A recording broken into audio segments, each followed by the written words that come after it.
hay comida, no hay medicina, estamos cansados. A Maduro yo le digo que ya basta. Con el paso de los años, estas imágenes han dado la vuelta al mundo. Se trata de Venezuela, que a pesar de ser uno de los países con más riquezas naturales de toda América Latina, está sumido en una crisis económica y humanitaria sin precedentes.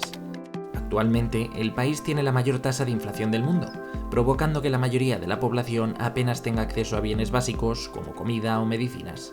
Un 90% de la población se encuentra dentro del umbral de la pobreza, y como consecuencia de esto, los crímenes y la inseguridad se han disparado, convirtiendo a Venezuela en uno de los países más peligrosos del mundo. Pero, ¿cómo hemos llegado aquí? Para entender mejor lo que ocurre, tenemos que remontarnos unos cuantos años atrás.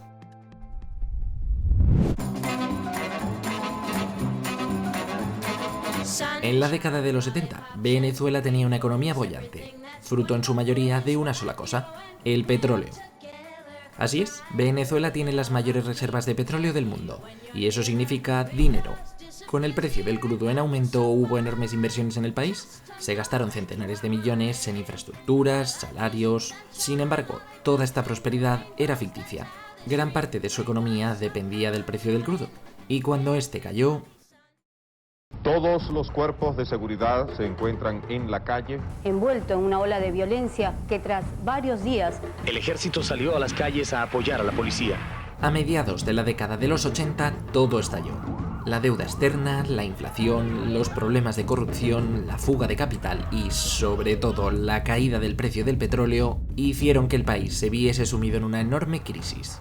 Y todo este caldo de cultivo fue fundamental para la aparición de un personaje crucial en la historia venezolana, Hugo Chávez. ¡Viva la patria de Bolívar! ¡Viva el pueblo venezolano! Chávez pasó de ser un desconocido teniente coronel del ejército a presidente en unos pocos años, aupado al poder por las clases populares venezolanas. Durante el gobierno de Chávez, el precio del petróleo se volvió a disparar y alcanzó máximos históricos. Chávez decidió invertir miles de millones en una serie de programas sociales llamados misiones, a través de los cuales mejoró la educación del país, construyó un sistema sanitario funcional y subvencionó comida y bienes de primera necesidad a las clases menos favorecidas. Las misiones no solo cumplieron con su labor social, sino que sirvieron para consolidar a Chávez en el poder. Sin embargo, había un gran problema. No había dinero para sostener estos programas sociales. Chávez tuvo que aumentar la deuda del país para mantenerlos y el déficit público se disparó.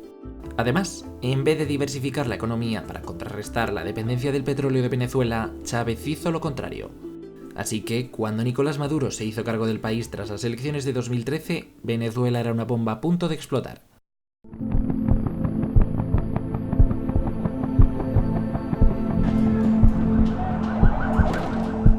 Tan pronto como los precios comenzaron a caer en 2014, una crisis económica sin precedentes sumió al país en la más absoluta pobreza. Desde ese año, más de 3 millones de personas se han marchado de Venezuela, huyendo de la escasez de medicinas y de alimentos que azota al país. Pero a pesar de esta cruda realidad y del descontento generalizado, Maduro ha conseguido mantener su influencia en Venezuela, gracias a dos mecanismos diseñados para perpetuar su poder. El primero de ellos es el control de la comida. No solo Maduro ha cedido el control de las industrias de alimentos a las fuerzas militares, sino que además ofrece alimentos subsidiados a todos aquellos que votaron por él. En un país lleno de gente desesperada y hambrienta, es la forma perfecta de control social. El segundo tiene que ver con la deriva autoritaria que ha tomado su gobierno. En 2015, Maduro perdió las elecciones a la Asamblea Nacional, el órgano legislativo de Venezuela, frente a una coalición de partidos de la oposición. En respuesta a esto, Maduro llenó el Tribunal Supremo con personas leales a él. Y 2 años más tarde, ese mismo tribunal suspendía las funciones de la Asamblea Nacional. Para ocupar este vacío, el presidente convocó elecciones a un nuevo parlamento, bautizado como Asamblea Nacional Constituyente, que tenía la potestad de redactar una nueva constitución y, en esencia, sustituir a la antigua Asamblea Nacional, dejando a Maduro sin ningún tipo de oposición a su gobierno.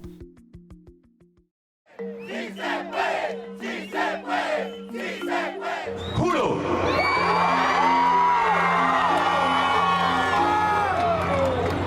Asumir formalmente las competencias del Ejecutivo Nacional. En enero, Juan Guaidó, presidente de la antigua Asamblea Nacional, se autoproclamó presidente interino de Venezuela, acusando a Maduro de haberse hecho con el poder de forma ilegítima. Y meses más tarde, secundaría un intento de golpe de Estado contra él. Desde entonces, las sanciones de Estados Unidos no han hecho más que ahogar al régimen venezolano, haciendo que la inflación crezca aún más y se agrave la carestía de alimentos y medicinas. Mientras, el gobierno de Maduro tiene cada vez tintes más autoritarios y la sombra de una intervención militar extranjera se cierne sobre el país.